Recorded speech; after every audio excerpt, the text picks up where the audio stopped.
اور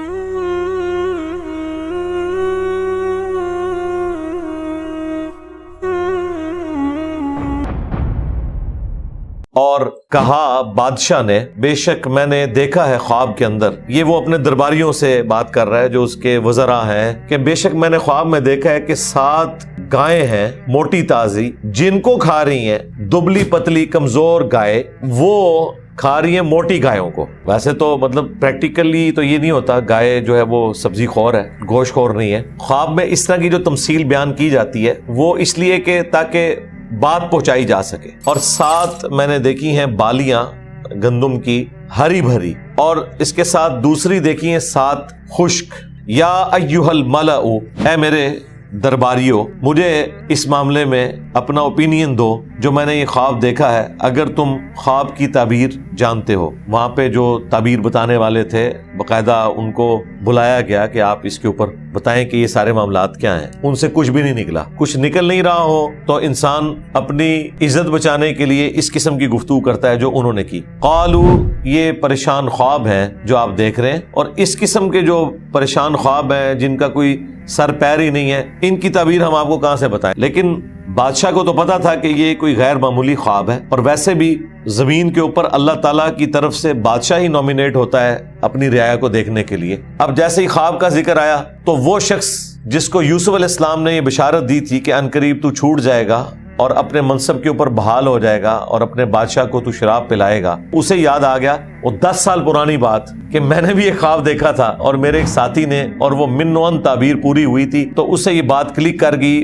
وہ یاداشت اس کی واپس آ گئی۔ تو اس وقت وہ شخص جو ان دونوں میں سے نجات پا گیا تھا، ایک تو سولی چڑھ گیا تھا، دوسرا جو نجات پا گیا تھا، تو اسے یوسف علیہ السلام کی یاد آ گئی اتنے عرصہ گزرنے کے بعد۔ تو اس نے بادشاہ سے کہا میں آپ کو اس کی تعویل اور تعبیر بتاتا ہوں اگر آپ مجھے قید خانے تک جانے دیں۔ اب وہ گیا تو ظاہر ہے کہ اب بات کہاں سے سٹارٹ کرے۔ 10 سال کے بعد جس شخصیت نے آپ کو خوشخبری سنائی، آپ اسے 10 سال کے بعد ملنے جائیں تو اب کیا بہانہ کریں گے؟ اس نے جا کے سیدھی ان کی تعریف کرنی شروع کر دی۔ یوسف ایھا الصدیق، اے یوسف، اے سچے یوسف۔ سچا اس لیے کہا، صدیق اس لیے کہا کہ ان کی بتائی ہوئی تعبیر سچی ثابت ہوئی تھی جو اللہ تعالیٰ کی وحی کے ذریعے بتائی گئی تھی۔ ہمیں آپ بتائیے، فتویٰ دیجئے 7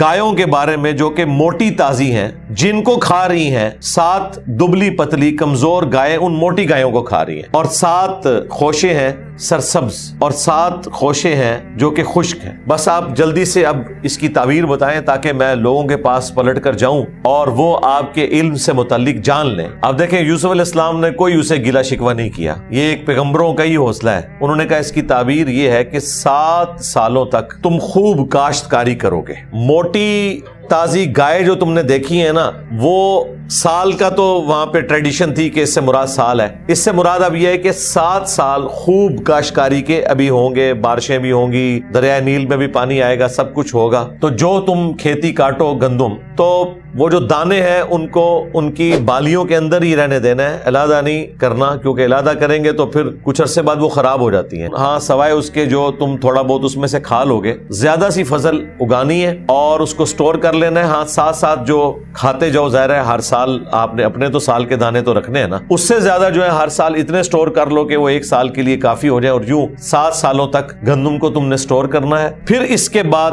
سخت سال آئیں گے، قحط سالی جن کے اندر ہوگی 7 سال، اور اس میں پھر تم کھاؤ گے جو تم نے وہ 7 سال ذخیرہ کیا ہوگا، سوائے اس کے جو تم نے اس میں سے محفوظ کیا ہوگا۔ ظاہر ہے وہ سارا بھی نہیں کھا لینا، کچھ نہ کچھ تو سٹور کرنا ہے بیج بونے کے لیے۔ تو ایک دن آئے گا کہ یہ 7 سال بھی قحط سالی کے ختم ہو جائیں گے، اور اسی کا ذکر ہے۔ پھر 7 سالوں کے بعد 1 سال ایسا آئے گا کہ لوگوں کے لیے بہت زیادہ بارش اللہ تعالیٰ کی طرف سے برسے گی، اور اس میں سے تم اپنے پھلوں کا رس بھی نچوڑو گے، یعنی فروٹ بھی اگاؤ گے۔ 7 سال تکلیف کے آئیں گے، تو یہ آپ سمجھ لیں آلموسٹ 14 سال والا معاملہ ہو گیا، یہ بھی ان کی زندگی میں ایڈ ہوئے ہیں۔ اب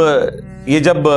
تعبیر جو ہے وہ بادشاہ کے پاس پہنچی تو ظاہر ہے اس کا جو رسپانس تھا وہ یہی ہونا چاہیے تھا، وقال الملک ائتونی بہ، تو اس وقت بادشاہ نے کہا کہ فوراً اس کو میرے پاس لے کے آؤ، یہ تو بڑے کام کا آدمی ہے جس نے یہ تعبیر بتائی ہے۔ تو پس جب رسول آیا ان کے پاس، یعنی وہ اصطلاحی معنوں میں نہیں، لغت کے معنوں میں ہے، حضرت یوسف علیہ السلام کے پاس پیغام لے کے پہنچا۔ اب ہونا تو چاہیے تھا کہ یوسف علیہ السلام فوراً کہتے کہ ٹھیک ہے میری رہائی کا پروانہ آ گیا ہے تو میں نکلوں یہاں سے، لیکن یوسف علیہ السلام کی غیرت کس لیول کی تھی، انہوں نے کہا اس طرح نہیں، مجھے باعزت بری کیا جائے، جو میرے اوپر یہ جھوٹا الزام لگا کر میری زندگی کے 10 سال مجھ سے چھینے گئے۔ تو انہوں نے بادشاہ کے قاصد کو بھی واپس کر دیا کہ میں اس رہائی کے اوپر ایگری نہیں ہوں جب تک کہ مجھے کلیئر نہ کیا جائے ان عورتوں کے حوالے سے کہ جنہوں نے مجھے مجبور کیا برائی کے اوپر، برائی کا راستہ تو وہ اختیار کر رہی تھی اور جیل مجھے کاٹنی پڑی۔ اسی کے بارے میں وہ حدیث ہے صحیح بخاری اور مسلم کے اندر کہ نبی علیہ السلام نے فرمایا کہ اللہ تعالیٰ یوسف علیہ السلام کے اوپر رحم کرے، اگر میں ان کی جگہ ہوتا تو بادشاہ کے قاصد کی بات ایکسیپٹ کر لیتا۔ یہ نبی علیہ السلام نے اپنی ایک عاجزی کا اظہار کیا اور یوسف علیہ السلام کی تعریف کی کہ یوسف علیہ السلام اس قدر غیرت مند تھے کہ جو ان کا جائز حق تھا اس کو بھی لینے سے انکار کر دیا تا وقت کہ انہیں اس مقدمے میں کلیئر نہ کیا جائے۔ تو یہ بہت بڑے تعریفی کلمات ہیں نبی علیہ السلام کے یوسف علیہ السلام کے بارے میں۔ تو جب وہ قاصد آیا تو انہوں نے کہا کہ قال ارجع الی ربک، انہوں نے کہا واپس جاؤ اپنے رب کے پاس۔ یہ دیکھ لیں یہ ربک کا ورڈ پھر آیا ہے بادشاہ کے لیے، اور بادشاہ سے کہو کہ وہ پوچھے ان عورتوں سے کہ جنہوں نے اپنے ہاتھ کاٹ لیے تھے وہ واقعہ کیا تھا اور اس کے اگینسٹ میرے ساتھ جو ظلم ہوا یہ سارے کا سارا مقدمہ کلیئر کیا جائے، اور بے شک میرا پروردگار ان عورتوں کے مکر سے خوب واقف ہے۔ تو اب ظاہر بادشاہ نے بلوا لیا ان عورتوں کو، تو بادشاہ نے کہا کہ تم عورتوں کا کیا معاملہ تھا جب تم نے یوسف علیہ السلام کو بلایا تھا، بہلانے کی ورگلانے کی کوشش کی تھی اپنے نفس کی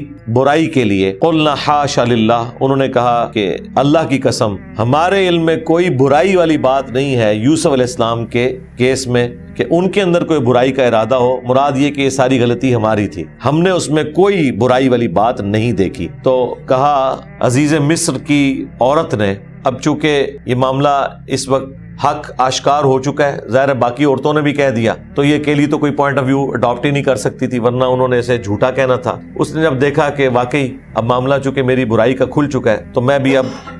آشکار کر دیتی ہوں اس معاملے میں، یہ میں ہی تھی جس نے اسے بہلانے پھسلانے کی کوشش کی تھی اپنے مطلب کی خاطر، اور بے شک وہ تو ضرور سچوں میں ہے۔ یوسف علیہ السلام نے کہا یہ میں نے اس لیے سارے کا سارا معاملہ کیا کہ ان عورتوں کا مقدمہ ابھی کلیئر کیا بادشاہ کے دربار میں، تاکہ جان لے وہ جو عزیز مصر تھا جس نے میری پرورش کی، اس نے میرے اوپر اتنا احسان کیا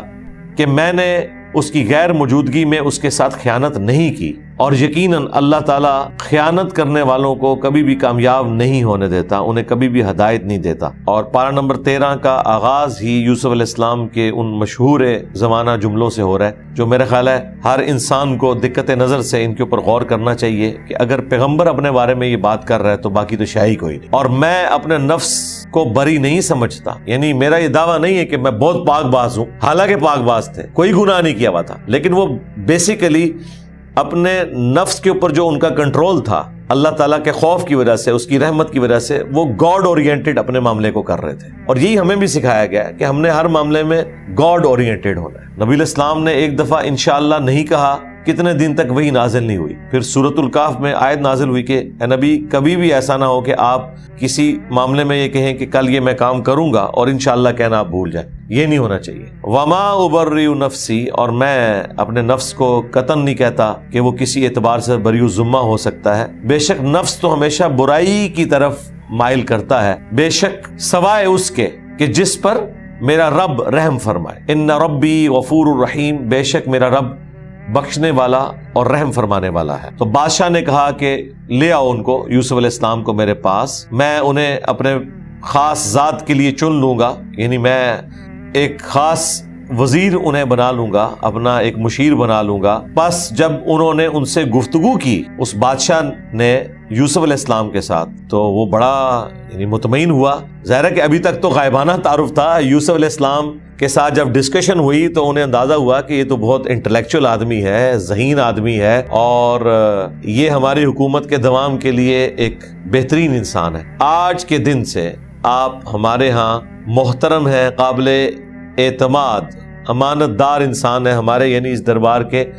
اہم ترین بندے ہیں۔ انہوں نے کہا کہ مجھے آپ جو زمین کے خزانے ہیں، یعنی اس زمانے میں تو ظاہر ہے یہ گندم ہی خزانہ ہوا کرتی تھی، یہ جتنے خزانے ہیں حکومت کے، ان کے اوپر مجھے آپ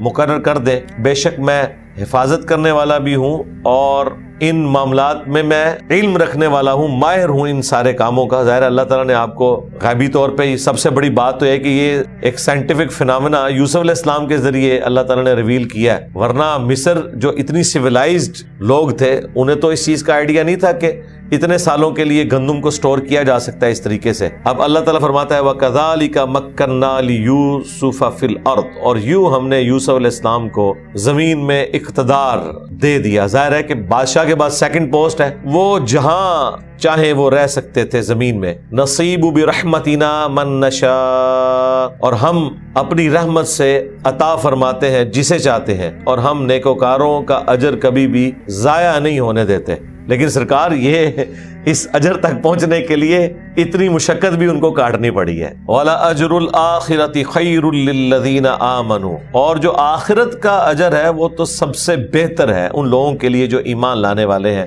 وَكَانُوا يَتَّقُونَ، اور اپنے رب سے ڈرنے والے ہیں، تقوی کی روش اختیار کرنے والے ہیں۔ اب یہ بڑی کانٹے کی بات ہے اس اعتبار سے کہ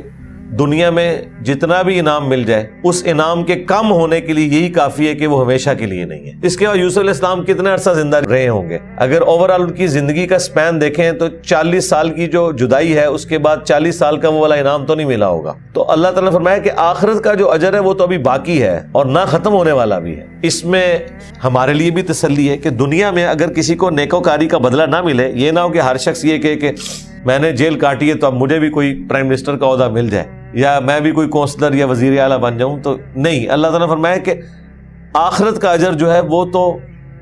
اصل اجر وہ ہے جو باقی ہے، وہ یوسف علیہ السلام کو بھی ملنا ہے، آپ کو بھی ملنا ہے ایفرٹ پٹ کرنے سے۔